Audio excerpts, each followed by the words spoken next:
Yeah, it never really quite materialized. We are told that Ron DeSantis was having chats with his advisors all day on Sunday, and eventually it became clear that there was no path forward. And then it became a matter of when do they say that they're dropping out of the race? Do they wait until after the New Hampshire primary on Tuesday or before? Ultimately, it was declared that that was going to happen before that. He was meant to hold a campaign event at 5 p.m. local time in New Hampshire. That has been cancelled, and Ron DeSantis dropped out of the race. He said in that video on X, "Following our second place finish in Iowa, we've prayed and deliberated on the way forward. If there was anything I could do to produce a favourable outcome, more campaign stops, more interviews, I would do it. But I can't ask our supporters to volunteer their time and donate their resources if we don't have a clear path to victory. That is why I am suspending my campaign." So it became clear for Ron DeSantis that moving ahead, there just wasn't simply a path. Heading into New Hampshire, which is a much more moderate state than Iowa or South Carolina, he basically was nowhere to be seen, which is why he'd almost abandoned the state, instead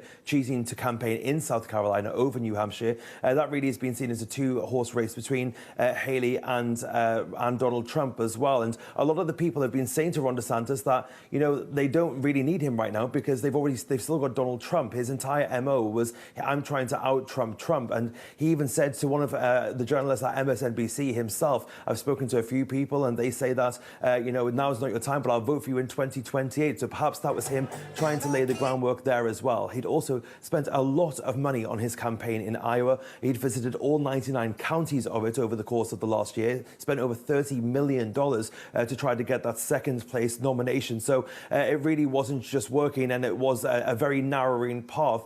Now, he'd spent his entire campaign saying that he was Trump without the baggage, and he'd even been called Trump light by some people on the right-hand side, on the left-hand side of the aisle. But yes, at the end of the day, it appears that the voters that were going to vote for DeSantis are going Trump's way instead.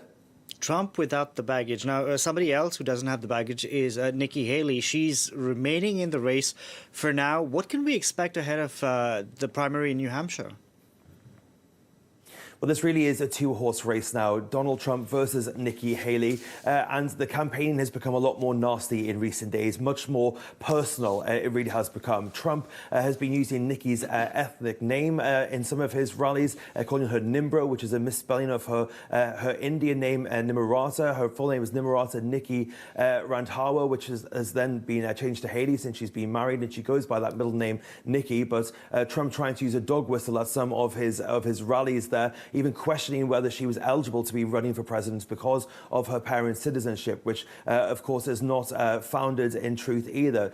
Nikki Haley, for her part, has been questioning Donald Trump's mental state. There was a rally on Friday in which he seemed to get her confused with Nancy Pelosi, the former Speaker of the House, numerous times. He used her name 4 times while saying that she was asking for more help from the security guards on January the 6th. Nikki Haley, of course, saying that she was nowhere near the Capitol on that insurrection in January 6th. So is using that against him and saying that really he'll be 80 years old by the time he gets into the presidency. Is that something that the United States wants? So she's using that against him. She's also using his closeness with dictators as well, as saying that the United States needs something more stable at this time. So she's hoping to rally the undeclared voters, which are quite numerous in New Hampshire, and that could go either way. It is a tall order, but she's hoping to do it.